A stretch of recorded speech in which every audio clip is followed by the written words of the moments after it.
MSP பள்ளியில் NEET தேர்வுக்கான ஒன்று உறைவிட பயிற்சி முகாம் ஒருங்கிணைப்பு கூட்டம் மாவட்ட ஆட்சியர் தலைமையில் நடைபெற்றது.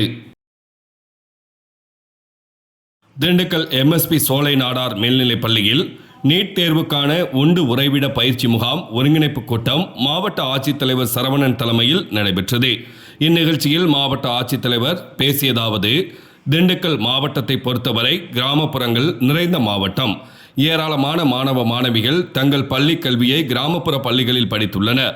அவர்கள் உயர்கல்வியில் மருத்துவ படிப்பில் சேர்ந்து படிப்பதற்கு வழிகாட்டும் வகையில் நீட் தேர்வுக்கு மாவட்ட நிர்வாகம் மற்றும் தன்னார்வ தொண்டு நிறுவனம் ஒத்துழைப்புடன் பயிற்சி அளிக்கப்படுகிறது. இந்த பயிற்சியில் மாணவ மாணவிகள் கலந்து கொள்ள ஆர்வத்துடன் வந்துள்ளனர். வெகு தூரத்தில் உள்ள கிராமங்களில் இருந்து வரும் மாணவ மாணவிகள் தங்கி பயிலும் வகையில் ஒன்று உறைவிட பயிற்சியும் அளிக்கப்பட உள்ளது.